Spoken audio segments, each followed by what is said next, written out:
First half ఎందుకు తీసారో అర్థం కాల. ఫస్ట్ హాఫ్ చూస్తున్నంతసేపు ఒక నిద్ర వచ్చిన ఫీలింగ్ వచ్చింది.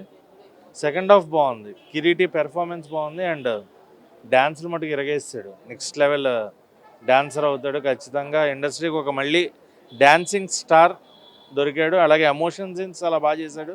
ఫస్ట్ సినిమాలో లేదు, తండ్రికి ఇండస్ట్రీలో లేకపోయినా ఆయన యాక్టర్గా ఎక్కడ కనబడపోయినా ఈయనైతే ఒక యాక్టర్గా ప్రూవ్ చేసుకునే ఇదైతే ఉంది. అండ్ జెనిలియా గారు ఆఫ్టర్ ఏ లాంగ్ టైమ్ చాలా మంచి పెర్ఫార్మెన్స్ ఉంది ఆవిడది.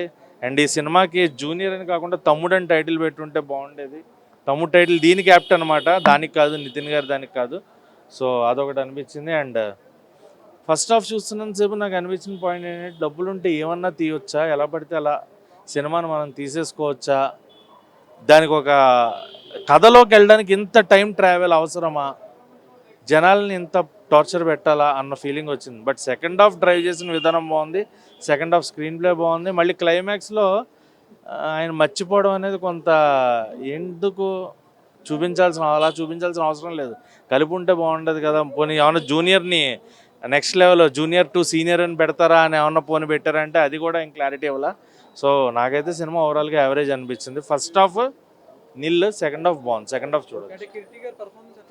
కిరీటి పెర్ఫార్మెన్స్ చాలా బాగుంది, అదే చెప్తున్నా కదా. తండ్రి బిజినెస్ అయినా ఈయనకి సినిమా మీద ప్యాషన్ ఏంటి అనేది తెలియదు. మరి దానికోసం ఏమన్నా బ్యాక్ అండ్ నేర్చుకున్నారా, కోర్సులు ఏమన్నా అనేది కూడా మనకు తెలియదు. బట్ పెర్ఫార్మెన్స్ చాలా బాగుంది. అండ్ మెయిన్గా డ్యాన్సులు చాలా బాగున్నాయి.